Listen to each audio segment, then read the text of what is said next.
silakan dibuka bukunya di chapter 18, yaitu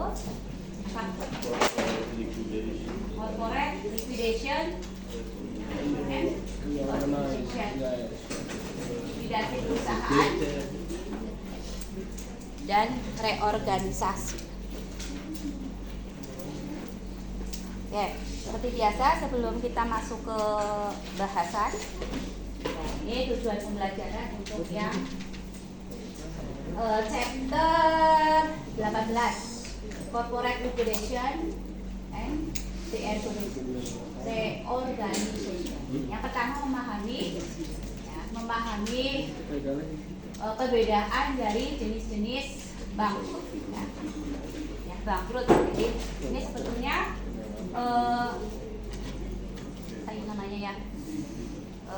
kelanjutan dari chapter yang 16, 17, 18.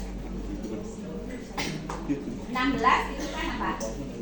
Partnership, ya, persekutuan. Dia mulai dari pembentukan, setelah dibentuk kegiatan operasionalnya sampai pada pokoknya pembagian laba ruginya, terus apa? Pembagian laba rugi, apa ya? Jika perubahan di dalam hak kepemilikan, ya. Jadi kalau ada partner yang masuk, juga ada partner yang keluar, itu kan? Nah, kemudian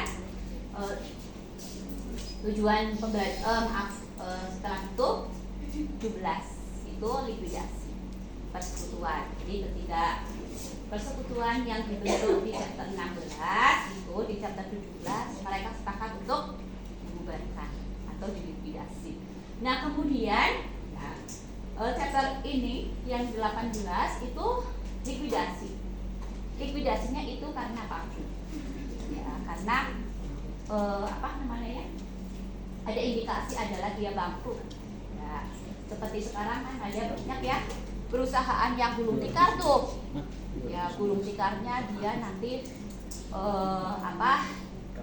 ya, jadi kan dia utamanya adalah dari keadaan permasalahan kaitan dengan keuangan, ya, finansial mereka, gitu ya. Jadi mereka likuidasi, contohnya kayak apa? Perusahaan yang Sritek itu kan, ya, mereka PHK karyawan karena dianggapnya dia bangkrut. Nah, hal-hal yang seperti itu nanti di chapter 18 itu nanti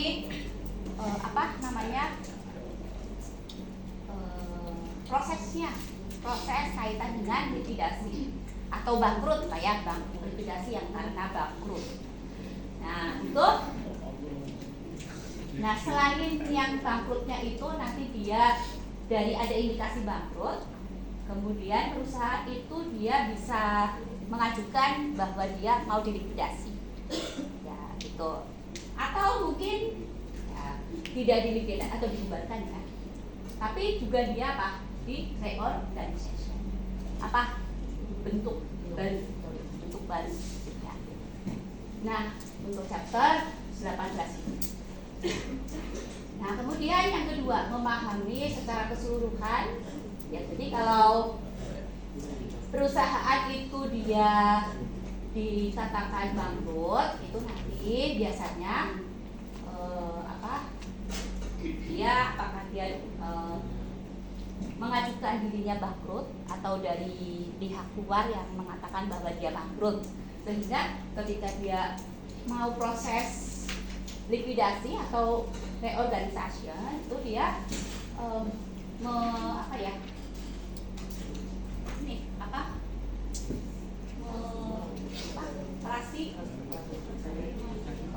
wali amanat lah, ya, menunjuk trustee atau wali amanat, ya, untuk mengelola aset, ya, mengelola aset perusahaan yang ini tadi bangkrut, ya, dari A sampai Z sampai dia likuidasi atau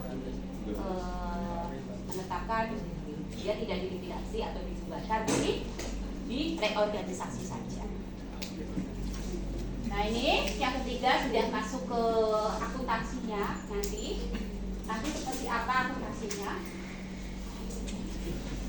pelaporan keuangannya, ya, pada saat perusahaan dikatakan bangkrut, ya, itu nanti selama masa likuidasi atau reorganisasi. Kalau likuidasi kan kemarin sudah ya di chapter 16, tapi ini lebih kepada mungkin ke legalnya ya, jadi prosesnya lah ya. Kalau yang chapter 17 itu kan sudah ke akuntansinya.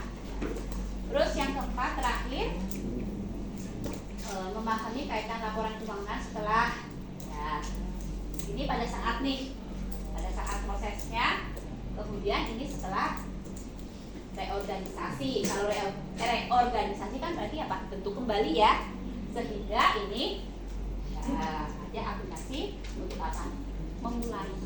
Memulai dari awal.